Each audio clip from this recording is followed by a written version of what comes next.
Hello বন্ধুরা, নতুন একটি এপিসোডে আপনাদের সকলকে স্বাগতম জানাই। আজকে চলে আসলাম আবার একটি নতুন এপিসোড নিয়ে। আজকের এপিসোডটার নাম পৈশাচিক। আজকাল তো ভূতের গল্প কেউ শোনেনই না, তার কারণ এই বিজ্ঞানের যুগে ভূতের বিশ্বাস কেউ করে না। যদিও কেউ ভূতের গল্প বলতে চায়, তো গল্পের শেষে এমন করে দেন যে আসলে ভূত বলে যেন কিছুই নেই। মানুষ মনের ভ্রম অথবা উল্টোপাল্টা কিছু দেখে অযথা ভয় পেয়ে ভূতের অস্তিত্ব কল্পনা করে নেয়। আমার এই গল্পটা কিন্তু সেই রকম নয়। কেউ বিশ্বাস করুক আর নাই করুক, ঘটনাটি ঘটেছিল। আমার মায়ের যিনি বড় মা, তিনি সেকালের একজন বড় নামকরা ডক্টর ছিলেন। গল্পটা তার মুখেই শুনেছিলাম। তিনি এখন বেঁচে নেই, কিন্তু তার বলে যাওয়া গল্পটি আজও বেঁচে আছে আমার কাছে। তিনি গল্পটা যেভাবে বলেছিলেন ঠিক সেভাবেই বলছি। আমি তখন শিবনিপুরে থাকি। ডাক্তারি পাশ করে কলকাতায় না গিয়ে গ্রামের মানুষের সেবাতেই জীবন উৎসর্গ করেছি। ভগবানের কৃপায় আমার হাত যশ খুব ভালো ছিল। আর বনগাঁয়ে শিয়াল রাজার মতো এই অঞ্চলে ডাক্তার বলতে আমিই ছিলাম। তখনকার গ্রামও ছিল গ্রামের মতো গ্রাম, একেবারে অজগা যাকে বলে ঠিক তাই। গ্রাম তখন এমনই ছিল যে এখনকার গ্রামের ছেলেরাও তখন সেই গ্রামকে কল্পনা করতে পারবে না। সে যাই হোক, সেই সময় আমার গ্রামের প্রায় 15 মাইল দূরে এক গ্রাম থেকে কল এলো আমার। কলেরার কেস, না যাওয়া ছাড়া উপায় নেই। তাই যা যা সঙ্গে নেওয়ার নিয়ে আমার একটা ঘোড়া ছিল, সেই ঘোড়ায় চেপে রোগী দেখতে চললাম। সন্ধ্যের মুখে বেরিয়েছি, তাই যেতে যেতেই রাত হয়ে গেল। কাজেই রুগী দেখার পর ওই গ্রামে সেই রাত্রে রয়ে গেলাম। রুগীর বাড়ির লোকেরা দুধ, মুড়ি, মুন্ডা ও বর্তমান কলা যথেষ্ট পরিমাণে খাওয়ালো। পেট ভরে তৃপ্তি করে খেয়ে দিয়ে শুতে না শুতেই ঘুমিয়ে পড়লাম। গাঢ় গভীর ঘুমে মগ্ন হয়ে গেলাম আমি। রাত তখন কটা বাজে ঠিক জানি না। হঠাৎ একটা ডুকরে ওঠা কান্নার শব্দে ঘুম ভেঙে গেল। তারপরেই শুনতে পেলাম একটা স্পষ্ট কোলাহল। বুকটা ধড়াস করে উঠল। রুগী কি মরে গেল নাকি? কিন্তু যা ঔষধ দিয়েছি তাতে তো মরবার কথা নয়।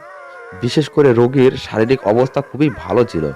কান্না শুনে তাড়াতাড়ি টর্চ জ্বেলে দরজা খুলে বেরিয়ে এলাম।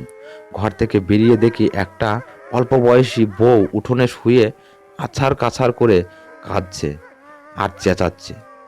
ওগো, আমার কি সর্বনাশ হয়ে গেল গো! আমার বাপুনকে খেয়ে ফেললে। আমি কোনো রকমে আমার খোকাকে নিয়ে পালিয়ে এসেছি। তোমরা বলে দাও আমি এখন কি করব গো? বউটির কান্না দেখে বা তার কথা শুনে ভাবলাম হয়তো বাঘ বা অন্য কিছু তার বাপুনকে খেয়ে ফেলেছে। কিন্তু আশেপাশের লোকেদের মুখে যা শুনলাম তা তো নিজের কানকেই বিশ্বাস করতে পারলাম না। এও আবার হয় নাকি? বউটির স্বামী কলকাতায় কাজ করে, প্রতি শনিবার সে বাড়ি আসে। রবিবার বাড়িতে থেকে সোমবার ভোর এসে চলে যায়। আজ শনিবার। লোকটি যথা নিয়মেই রাত্রিবেলা এসে উপস্থিত হয়, কিন্তু কেমন যেন উদ্ভ্রান্ত চেহারা তার। চোখ দুটো লাল, মাথার চুল উস্কো খুস্কো। বউটি স্বামীকে জিজ্ঞেস করে, কি ব্যাপার, তোমার শরীর খারাপ নাকি? লোকটি কোনো রকমে শুধু হুঁ বলে, আর কিচ্ছু না। রাতের খাওয়া দাওয়া পর্যন্ত করে না। বিছানা করে দিলে গুম হয়ে শুয়ে থাকে চুপচাপ। বউটি আর কি করে? মন মরা হয়ে কিছুই বুঝতে না পেরে সামান্য দুটি মুড়ি চিড়ি ও এক ঘটি জল খেয়ে শুয়ে পড়ে ছেলে দুটিকে নিয়ে। একটি ছেলে 3 বছরের, অপরটি 6 মাসের। বউটি শুয়ে থাকে, কিন্তু নানান চিন্তায় তার ঘুম আর আসে না। হঠাৎ এক সময় চপাং চপাং শব্দে চমকে ওঠে। আর চোখে তাকিয়ে শিউরে ওঠে সে। দেখে তার স্বামী মশারির বাইরে বসে কি যেন খাচ্ছে। দেখেই তো বুক শুকিয়ে গেল বউটির। পাশে হাত বাড়িয়ে দেখলো কোলের ছেলেটি নেই। কচি ছেলে রাত বিরেতে কান্নাকাটি করলে দুধ খাওয়াবার জন্য, কাঁথা পাল্টাবার জন্য ছোট্ট চিমনি লণ্ঠনটা অল্প করে জেলে রেখেই শুয়ে পড়তো সে। তাতেই দেখলো ওর স্বামী মশারির বাইরে বসে সেই শিশুটিকেই ছিঁড়ে ছিঁড়ে খাচ্ছে। বউটির মনে হলো সে একবার চিৎকার করে কেঁদে ওঠে, কিন্তু তা সে করলো না। আবার অন্য ছেলেটিকে নিয়ে চুপি চুপি পালাবার মতো সাহসও হলো না তার, কেননা পালাতে গেলেই ধরা পড়ে যাবে। তাই করলো কি, ইচ্ছে করেই ঘুমন্ত ছেলেটার গায়ে জোরে একটা চিমটি কেটে দিল। যেই না দেওয়া অমনি শুরু হয়ে গেল ম্যাজিক। ছেলেটা চিৎকার করে কেঁদে উঠল, আর ওর স্বামী তাড়াতাড়ি মশারির ভেতরে ঢুকে আধ খাওয়া শিশুটাকে যথাস্থানে শুইয়ে দিয়ে যেন কিছুই জানে না এমনভাবে শুয়ে পড়ল। বউটি দেখেও দেখল না, যেন ছেলের কান্নায় এই মাত্র ঘুম ভেঙে গেল এমন ভান করলো। টিপ টিপ করে ঘা কতক বসিয়ে দিল ছেলেটির পিঠে। স্বামী বলল, কি হলো? রাত দুপুরে শুধু মারছো কেন ওকে? বউটি যেন খুবই বিরক্ত হয়েছে, এমনভাবে বলল, না, মারবো না।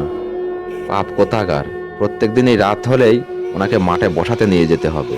ভালো লাগে? তা নিয়ে যাও, না হলে ছেলে মানুষ বিছানা নষ্ট করে ফেলবে তো।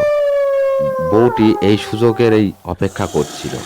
ছেলের নড়া ধরে তাকে হিড় হিড় করে টেনে তুলে ঘরের বাইরে এসেই শিকল তুলে দিল দরজায়, দিয়ে এখানে এসে আছাড় কাছাড় করতে লাগলো।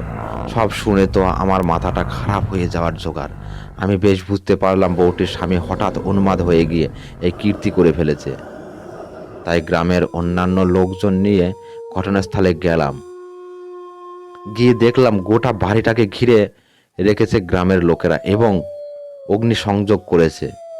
খড়ের চালায় একবার আগুন লাগালে সেই আগুন থামায় কে? ঘরের ভেতর বউটির উন্মত্ত স্বামী তখন লাথির পর লাথি মেরে চলেছে, দরজা খুলে দেওয়ার জন্য চিৎকার করছে। আমি যেতে যেতে আগুন দাও দাও করে জ্বলে উঠল। আমি প্রত্যেককে ভৎসনা করলাম এই অগ্নি সংযোগের ব্যাপারে। সবাইকে বললাম, একটা পাগলকে তোমরা এইভাবে পুড়িয়ে মারলে কেন? লোকটাকে বাইরে বের করে বেঁধে রাখতে পারতে। কিন্তু কাকে কে বোঝাবে? গ্রাম শুদ্ধ লোকের প্রত্যেকেরই ধারণা লোকটা মোটেই উন্মাদ নয়, এমনকি আসল লোকও নয়। এটা একটা পৈশাচিক ব্যাপার। পিশাচরা নাকি মাঝে মধ্যে এইরকম নকল মানুষের রূপ ধরে আসে। যাই হোক, রাত্রি প্রভাত হলে আমি কয়েকজন লোককে পাঠালাম কলকাতায় তাদের ভুল ভাঙাবার জন্য। কিন্তু তারা সন্ধ্যের পর কলকাতা থেকে ফিরে এসে যা বলল তা শুনে আমার গায়ের লোম শুদ্ধ খাড়া হয়ে উঠল। তারা বলল লোকটি দিন দুই আগে কলকাতার গাড়ি চাপা পড়ে মারা গেছে, মৃতদেহ মর্গে আছে। এখন ওর বউ ছেলেকে নিয়ে গেলে লাশ ফেরত দিয়ে দেবে ওরা, দেহটা কলকাতায় দাহ করা হবে। আজকের গল্পটা এই পর্যন্ত। বন্ধুরা, গল্পটা কেমন লাগলো আমাদের কমেন্ট করে জানাবেন। গল্পটা যদি আপনাদের এতটুকু ভালো লেগে থাকে তাহলে বন্ধুদের মাঝে শেয়ার করে বন্ধুদের একটু শোনার সুযোগ করে দেবেন। নমস্কার।